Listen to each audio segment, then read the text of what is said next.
for the past 4 years. It has been a dead end. Why? Because Hunter Biden has no access to the White House. He didn't have access to the White House when he was at Burisma, and he doesn't have access to the White House until now. They waited until he got criminally convicted so they could bring him into meetings with staffers. It's one of the dumbest things you could do. I'm going to get to Trump. And tonight, Trump talked to Sean Hannity, where he basically shit on Biden in a way that, like, many people have shit on Trump. Chaos is brewing in the Democratic Party as calls for Joe Biden to drop out are growing. Joining us now for an exclusive interview on the phone, former President Donald Trump. Mr. President, great to have you, sir. How are you? Well, thank you very much, John. I'm fine. Thank you.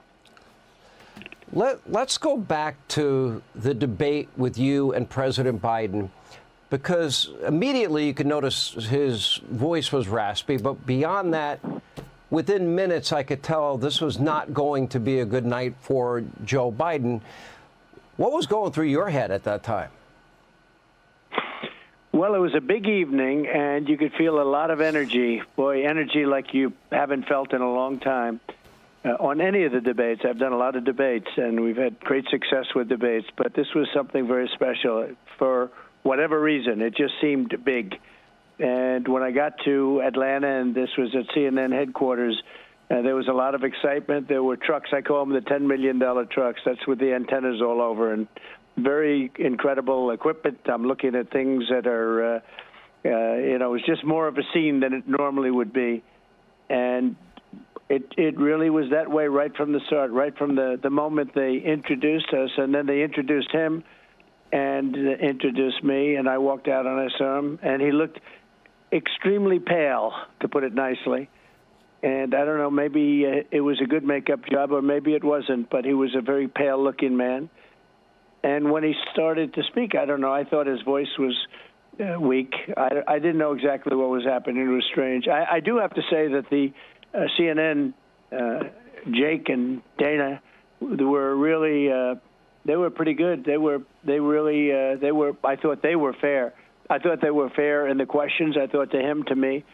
But it was a strange evening. I will tell you, it was a strange debate because within a couple of minutes, the answers given by him were, they didn't make a lot of sense. Well, let me ask you this.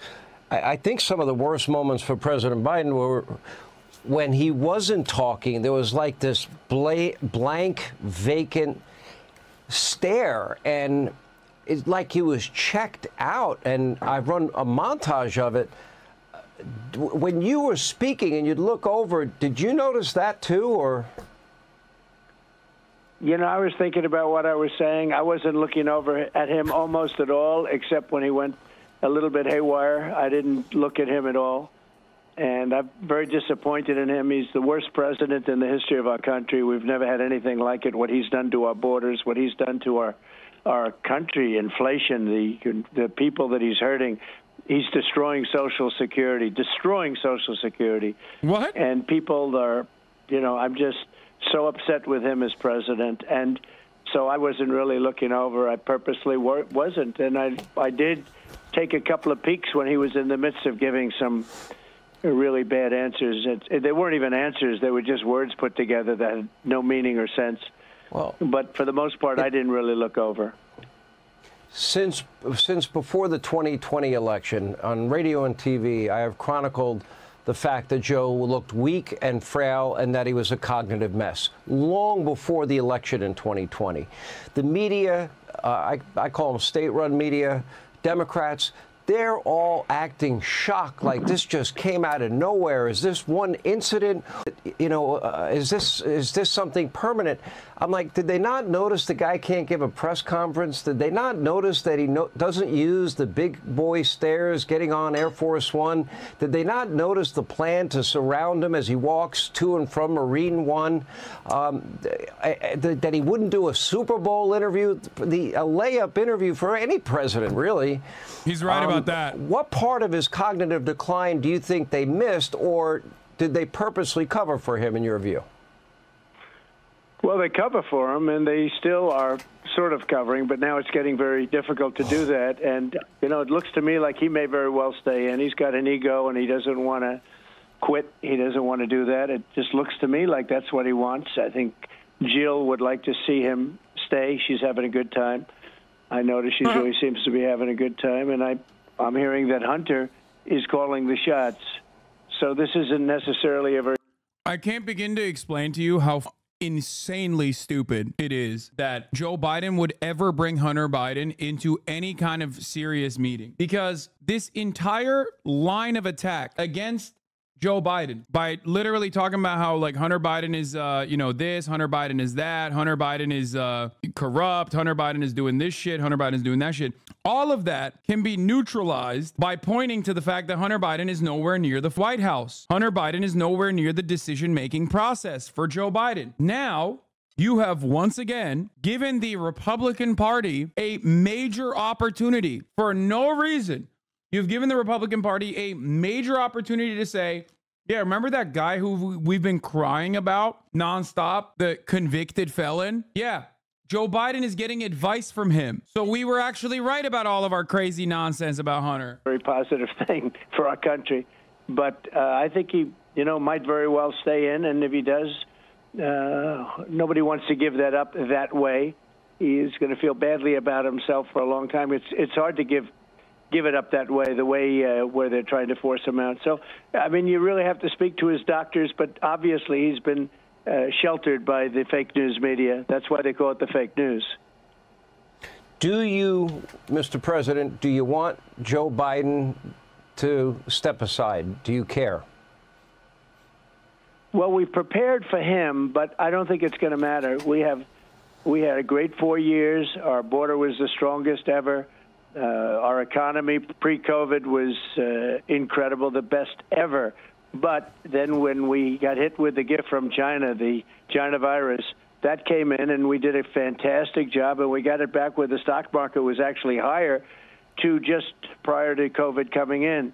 So, I mean, we've done a job. The military, we defeated ISIS, took out the worst terrorists in the world, and defeated ISIS. And that was a big thing. I was told it would take 5 years, and it took us a couple of months. The military is fantastic. By the way, the military is not woke. The people at top are woke, but the military is never going to be woke. Those are incredible people, what they did for me in the fight on ISIS. And then we had no wars. I mean, I had no wars.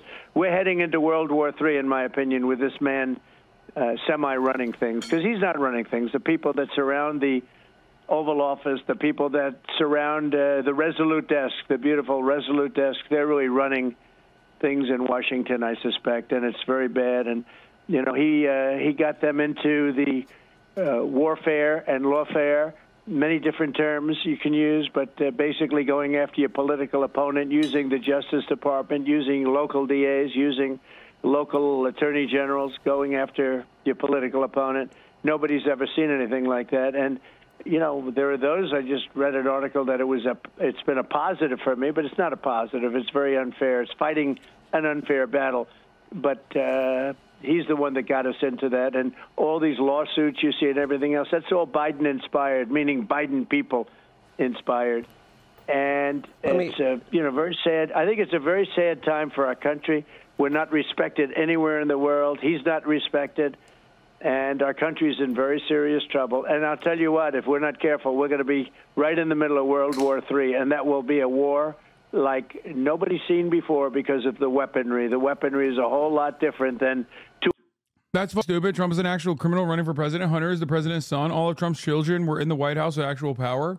Okay, did you like that? Did you think that was good? No, right? You didn't. So why the f is Biden doing that? It's the easiest layup to just completely neutralize one of the major avenues of attack that the Republicans have tried to make a real thing for the past 4 years. They tried to do it in 2020 with the Hunter Biden laptop shit. They tried to relitigate the Hunter Biden laptop shit for the past 4 years. It has been a dead end. Why? Because Hunter Biden has no access to the White House. He didn't have access to the fucking House when he was at Burisma, and he doesn't have access to the White House until now. They waited until he got criminally convicted so they could bring him into meetings with staffers. It's one of the dumbest things you could do. 2 army tanks going up against each other. This is a whole different world, and we don't have somebody that can properly represent us. There's no question about that. What do you make of all the talk that if Biden steps aside or is pushed out, that it would be Vice President Harris? Do you expect that much would change? Well, I think that it will be her. I think they are very concerned about the vote if it's not her. They are very, very, I mean, they're gun shy. They don't want to do it any other way. I've actually come to believe that's what they're going to do. I think she's an ineffective person. She was in charge of the border. She's never been there. She didn't do a good job, and she hasn't done a job on a lot of things. So, but it would seem to me that from a political standpoint, that's who they're going with. They're not even talking about alternatives. And it seems that if he gets out for whatever reason, and I don't think he wants to get out, but if he gets out, it will be her. Interestingly, he's got a lot of power because he's got the delegates. You know, when you have the delegates, unless he says I'm getting out, they can't do anything to get him out other than the 25th Amendment. If they want to do it in a different route, it would be the 25th Amendment. But let's assume with not very much time left. You know, there's not much time left, and then we can straighten out our country. We'll make America great again, right? But there's not a lot of time left. But I think unless they use the 25th Amendment, which they'd use in a different sense, he has all the power. He has the delegates. He doesn't. Bro, down to the 25th Amendment being a potential weapon against the sitting president. This is literally a rerun. It's the blue version of the same shit that we watched when Trump was president. I don't think that this is good for all of the moderates that the Brandon campaign has tried to captivate for the past 4 years, especially when the reason why they voted for Biden over Trump was not even ideological. It was because he was seen as like a coherent elder statesman. It is the only major difference in the eyes of those who do go out and vote between Trump and Biden. So now, him being an incredibly narcissistic, doddering old fool who's bringing his fail son into the White House, who's causing a state of panic within the Democratic Party that is disorganized, that makes, in the eyes of the moderates, that makes the Democratic Party look just as chaotic as the Republicans. Yeah, I like Hunter. Keep him away from the White House. What do you mean? What do you mean I thought you liked Hunter? Yeah. He's great. He's a funny figure, okay? But what the f are you talking about? Like, you're trying to win an election, dude. What are we doing here? Doesn't have to get out. There's nothing they can do to get him out. So he'll get the nomination. He got the nomination, and then they'll have their meeting in Chicago, which, by the way, last week, 117 people were shot and 17 people were killed. That was last weekend in Chicago. That's like a war zone. But they have their convention in Chicago, and they're obviously very proud of Chicago. And I love Chicago. I have investments in Chicago. But when you look at the crime in Chicago, when you look at what's gone wrong with Chicago, it's not a very good thing to be displaying right now. I still think every election is about the future. It's about peace and prosperity. In this case, it would be about the border. It will be about the economy, law and order, the green agenda, America's role in the world. The one issue that pops almost at the top of every poll in the minds of Americans, well, really two: the border and the economy. Let's start with the border. We have nearly 11 million unvetted Joe Biden illegal immigrants in this country from nearly 180 countries, but many from countries that have terror ties, countries like Iran and Syria, Egypt, Afghanistan, Venezuela, Kazakhstan, nearly 60,000 from China in just the last 18 months, tens of thousands from Russia. And I worry that this is now a clear and present danger for the country, and that the likelihood that terror cells are probably already here is very high. I don't think I'm wrong. I pray to God that I'm wrong. I don't believe I am. And the media, Democrats, have ignored the issue, and they've allowed it to happen. And Biden and Kamala Harris and Mayorkas have all said the border's closed and the border's about ending the policies that you had in place when they got into power. I think a preventable problem. I'm worried about our national security like never before. Well, the one thing you haven't said tonight that you always say is that it's 100% certain that we're going to have a terror attack, and I agree with you on that. It's 100% certain. I mean, we're letting terrorists into our... I pray I'm wrong.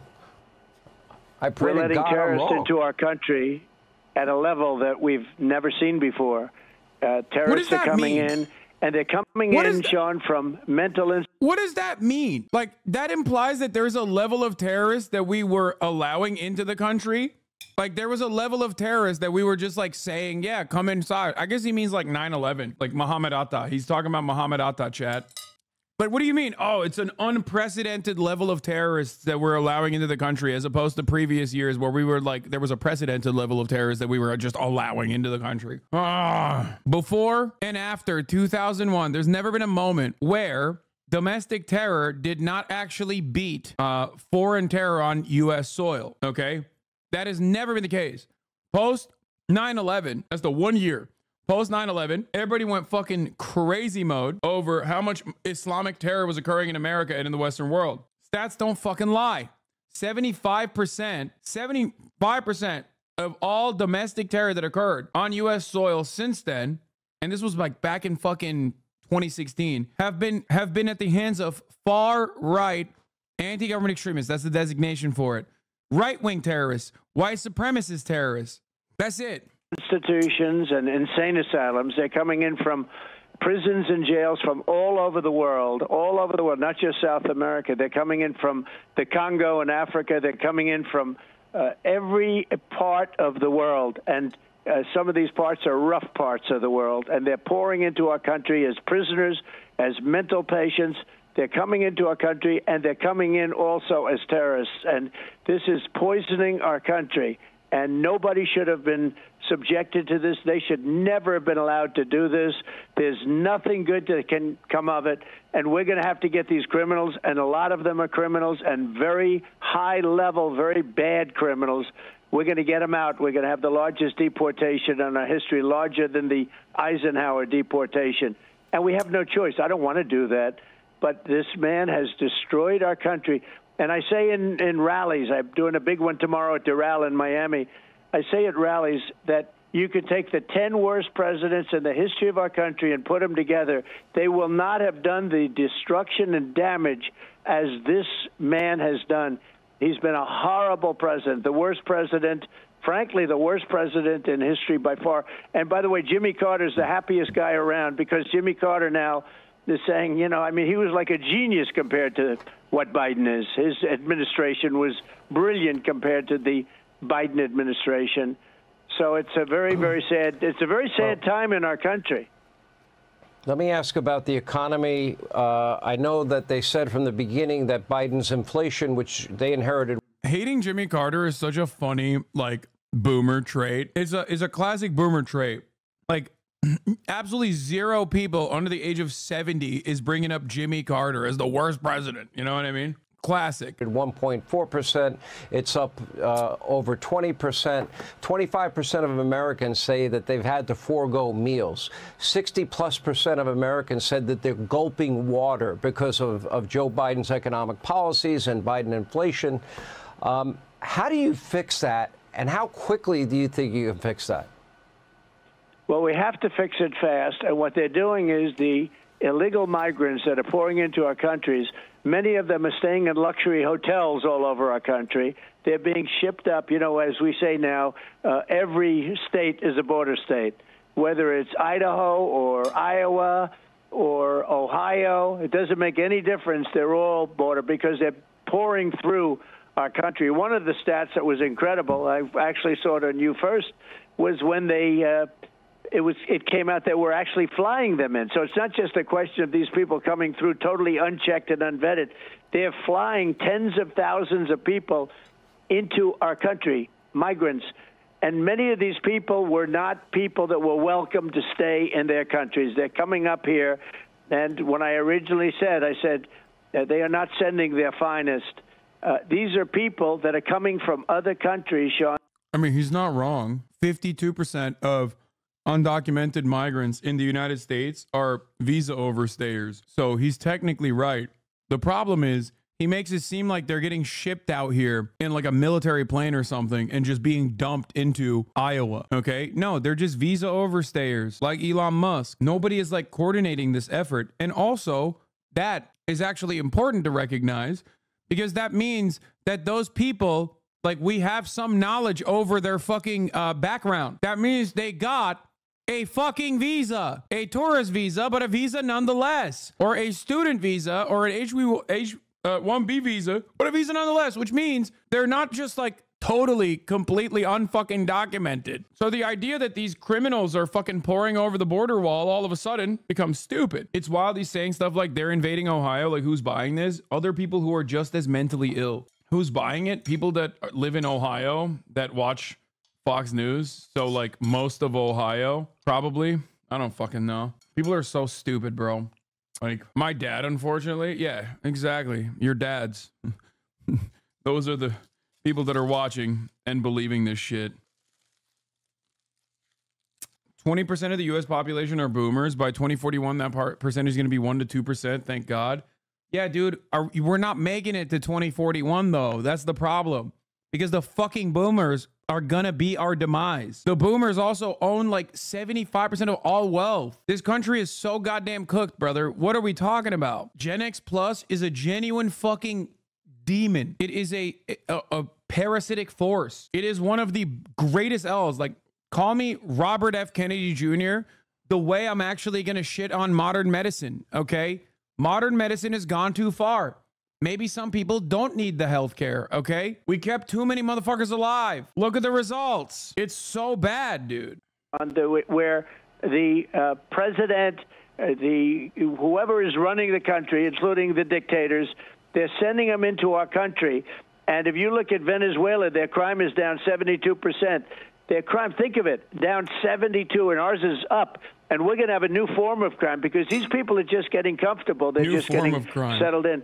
We're going to have a new form of crime, and it's called Biden migrant crime. And it's a new category, and it's a very serious category. And it might blow all of our crime out the window because, frankly, you could probably double. When I told you those numbers in Chicago with 17 people dying this weekend, think of it, over a weekend, over a 3-day period, 4-day period, you had over 100 people shot and 17 people dead. And that probably doesn't include the migrants, although I guarantee you there was. Why would that not include the migrants? Like, what are you talking about? The reason why it doesn't include the undocumented migrants is because they're significantly less likely to actually do crime, dumbass. That's it. Do you think that the police and the FBI are actually secretly conducting a conspiracy to cook the books, cook the numbers, and not report on casualties, fatalities, murders, when it's an undocumented migrant responsible for it? When an undocumented migrant does a crime, any crime, whether it be defending themselves against a police officer who's like fucking bullying them, or, you know, something as gruesome and as violent as like raping a woman. You hear about it. You hear about it all the fucking time. You hear about it for weeks on extent. The reason why, that is the reason why you think that there's actually a massive amount of undocumented migrant crime happening. Oh, this is like the COVID. The doctors are collaborating and conspiring to add additional fatalities to COVID numbers conspiracy over and over again. Yeah, dude. Now the cops are actually colluding. Like, I get why you would hate a doctor if you're a Republican. One, because if you live in like a rural enough town, you probably don't ever see a doctor. You probably only see the vet. And two, doctors are gay because they went to college, and they went to college more than the average person went to college. So they're double gay. They're trans. They're so gay, they're trans. Duh. Everybody knows that. So I understand why you would hate doctors, but I do not understand why you would think that our brave, beautiful law enforcement officers would be in on a crime. Dr. Physics, bruh. See? Point proven. There's doctors in the HasanAbi broadcast. That is the gayest thing you can do. Think about how woke you have to be to go to school for more than 4 years, okay? For more than 4 fucking years, dude. That's like the woke indoctrination. You're gonna learn so many gay things, like an ecological disaster is imminent as a consequence of anthropogenic climate change. Like, I'm just saying those words is like basically the equivalent of sucking at least 3 dicks, okay? I can't believe I just said this. Anyway, Hasan's HRD dealer, thank you for the 5 Tier 1 gifted subs, allowing 5 people to no longer see the ads at the top of the hour, which is not even at the top of the hour. I don't know why I did that. You said climate change is real because you are woke and gay. I did exactly. You got me. I forgot that I don't think I ran the 3-minute ad break in the beginning of the hour. So I don't know what I'm doing, man. I literally just clipped this for you. Thank you, Himbo MP3, for the 5 gifted subs. What? Alliance is thanks to the Secretary. He's a man of integrity and intellectual rigor, a calm temperament. No, he said a man of intellectual rigor or vigor. Sorry. Well, I guess either, but probably vigor.